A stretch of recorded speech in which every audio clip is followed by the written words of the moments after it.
Oke, di video kali ini gue bakal coba bandingkan ya di budget yang sama. Kalau lu nggak pengen itel, ya adalah si Samsung Galaxy A8 ini. Tapi kalau lu udah mampu beli Samsung Galaxy A8 di harga di bawah sejuta, ratusan ribu ya, 900 ribuan tepatnya exactly di bawah sejuta tipis. Tapi lu ngerasa kayak Samsung A8 ini kayak kentang, gue pengen make HP, ya tau lah, gue budget cuman ratusan ribu di bawah sejuta, tapi yang speknya lumayan dan bisa dipakai buat daily. Iya, ada sih Itel S23 ini. Tapi antara kedua handphone ini mendingan si S23 ini atau si Samsung A8 nih. Mengingat dengan budget ngepres kayak gini, tapi kadang orang maunya banyak ya kan, kebutuhannya ada dan kebutuhannya beda-beda. Kadang bisa salah juga pilih handphone. Dan di video kali ini gue bakal sesubjektif mungkin antara kedua handphone ini, kira-kira di harga yang sama mana sih yang lebih worth it. Atau mungkin dari perbacotan gue ini lo jadi masuk lah, oh ternyata gue lebih cenderung ke A8, oh ternyata gue lebih cenderung ke si Itel S23. Oke, kita mulai dari sisi tampilan dulu ya. Dari tampilan ini gue balik lagi ke referensi masing-masing, lo sukanya yang model mana nih. Tapi kalau lo tanya ke gue penilaian gue dari tiap handphone ini, kita nilai dari si Itel S23 dulu. Itel S23 ini memang kalah elegan sama si A8. Cuman handphone ini nggak alay menurut gua. Ini tuh ya, di tahun 2024 lu pilih Itel S23 yang biasa, ini bukan yang plus. Ini desainnya anti alay. Kenapa? Karena nggak ada bentuk boba di sini. Lu tidak bisa menemukan kehidupan ala-ala iPhone di handphone ini. Yang dimana ya anti lah sama yang namanya boba-boba yang beredar saat ini. Sedangkan si Samsung Galaxy A8 ini desainnya lebih elegan daripada si Itel S23. Apalagi pemilihan warna-warna black kayak gini itu terkesan kayak elegan parah ya kan. Ini dengan desain yang edge gitu ya kan, ini nyaman banget dipegang. Si Samsung Galaxy A8 ini nyaman parah dipegang. Dengan bagian belakangnya itu glossy, yang dimana itu terkesan yang menambah jiwa mewah lah. Bahkan kalau dibandingkan dengan Android yang harga 5 juta yang gue pegang tempo hari silam yang gue review ya, itu kalah elegan ya. Menurut gue si A8 ini jauh lebih elegan daripada handphone Poco F5 yang harga 5 jutaan yang lagi gue pegang ini. Ini dari sisi tampilan ya, tapi balik lagi ini sesuai di mana lu sukanya di mana ya. Misalnya lu nggak suka bentukan kamera begini, lu nggak suka bentuk bezelnya, bodinya begini, itu balik lagi ke selera masing-masing. Tapi di sini menurut penilaian gua, menurut apa yang gue suka ya.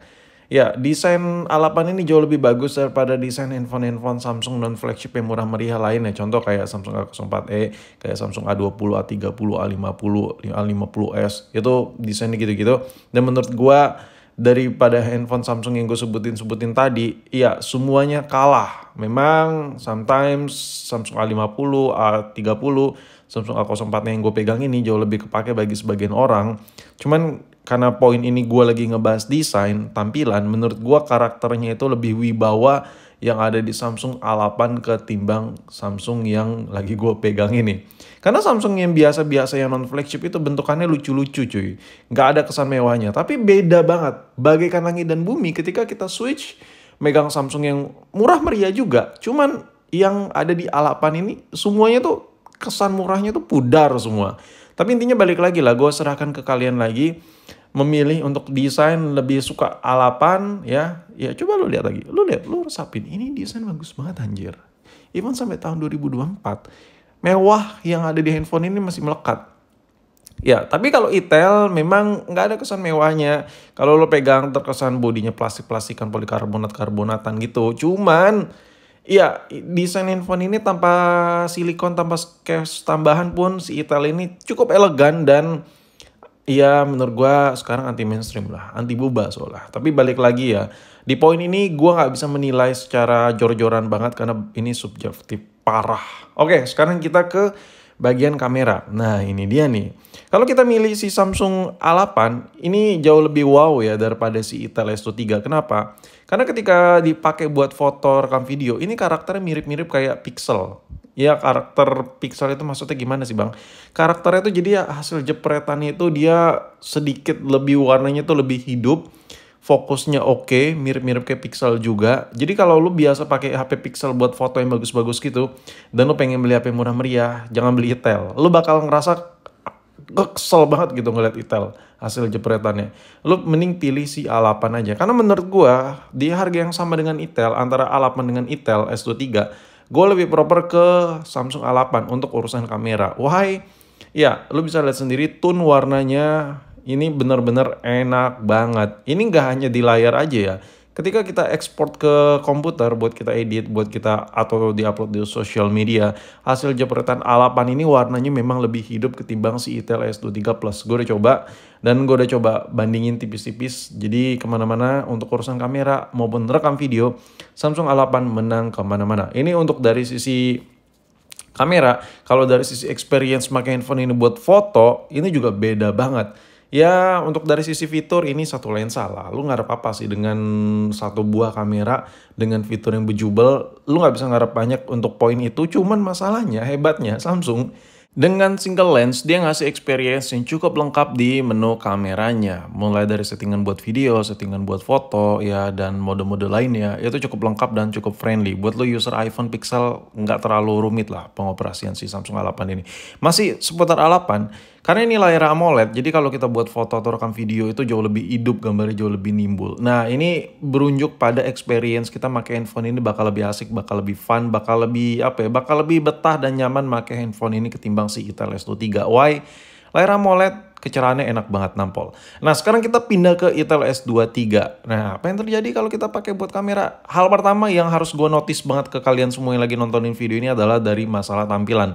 Karena layar ini belum AMOLED, sartuasi warnanya juga biasa aja, dan kualitas layar dari handphone ini juga biasa aja. Jadi berimbas ke tampilan kameranya. Tampilan kamera dari handphone ini tuh terkesan lebih biru, pucat, pudar, dan agak sedikit nggak jelas banget ya hasil jepretannya. Tapi itu masalah di resolusi dan warna dari tone dari layar Itel S23 ini. Kalau kita ekspor ke komputer, warnanya nggak separah ini sih. Hasil jepretannya oke-oke aja, fine, cuman nggak yang gimana-gimana bagus banget. Karakter dari S23 ini menurut gue mirip-mirip kayak Redmi yang produk Redmi murah meriah pada umumnya lah ya, murah-murah meriah gitu. Nah, karena ini layarnya belum AMOLED yang kayak gue bilang tadi, ini kalau buat foto ini masih di indoor loh. Kalau di outdoor ini bakal gelap gulita banget, nggak terlalu terlihat banget. Ini bakal ganggu banget sih untuk kenyamanan. Oke, untuk urusan kamera menang lah si A8 kemana-mana. Sekarang untuk urusan baterai, nah ini nih, ini udah mulai ke ranah yang berguna banget. Untuk urusan baterai, jelas gue buang jauh-jauh untuk pilihan Samsung A8. A8 gue nggak bakal lirik sama sekali untuk urusan daya tahan baterai. Karena baterai consumption yang ada di A8 ini menurut gue cukup ampas. Gue sehari pakai itu kayak hampir 2 kali ngecas. Sedangkan si Itel S23 Plus ini sehari nggak bakal ngecas. Kalau untuk pemakaian intens, sehari sekali ngecas cukup banget. Kalau untuk pemakaian normal, 2 hari baru ngecas. Ini handphone bener awet banget untuk baterai. So, dari pemilihan ini antara A8 dan Itel S23, menurut gue kalau lu bener-bener intens banget pakai HP, coba lu kesampingkan dulu dari sisi tampilan layar AMOLED ya, dari sisi kameranya. Mending pilih Itel S23 aja menurut gue. Karena baterai consumption-nya jauh lebih rendah, karena mesinnya masih baru juga, belum capek banget mesinnya, dan kapasitas baterainya lumayan besar, jadi awet banget. Memang dari sisi experience, layar itu tidak bisa membohongi ya. Lu bisa lihat tampilannya ini beda banget antara si Itel dengan si Samsung ya. Si Itel itu agak sedikit kayak kurang gimana gitu masalah tampilan. Cuman di sisi lain dia ngasih spek yang cukup apa ya, cukup wah gitu, dengan harga second yang ratusan ribu dikasih spek kayak gini. Jadi agak dilema ya. Kalau masalah kemewahan, kenyamanan, memang A8 menang kemana-mana bagaikan langit dan bumi. Lu kayak nggak bisa menyodorkan kenyamanan Itel tuh dicantolin sedikit aja di A8. Enggak, A8 tuh udah jos lah, menang kemana-mana. But the problem is, handphone ini tuh nggak bisa dipakai banget gitu A8 ini. Kenapa? Karena apa-apa berat, apa-apa lemot gitu pakai A8. Sedangkan si Itel ini, jospar parah boy.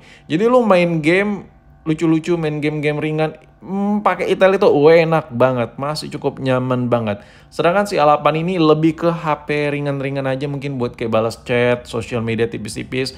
Itu A8 cocok banget karena nyaman banget dipakai. Cuman untuk pemakaian yang lumayan hardcore ya, pemakaian cukup berat, kadang lu buka Shopee, buka Tokped, anjir gue sebut-sebutin tuh. Kayak lu sering scrolling TikTok, udahlah Itel S23 tuh kemana-mana. Memang Lu tuh nggak bisa ngarepin banyak. Handphone bisa dipakai, nyaman banget, layarnya enak gitu. Nggak bisa, karena ini harganya ratusan ribu. Jadi lu harus pilih salah satu dari itu. Mau yang nyaman dipakai tapi chipsetnya kurang, performanya kurang, atau yang kurang nyaman dipakai layarnya gitu tapi performanya bagus banget. Nah, pertanyaan terakhir, kira-kira kalau disuruh pilih lu mendingan pilih A8 atau Intel S23 nih? Pilihan yang lumayan berat kan?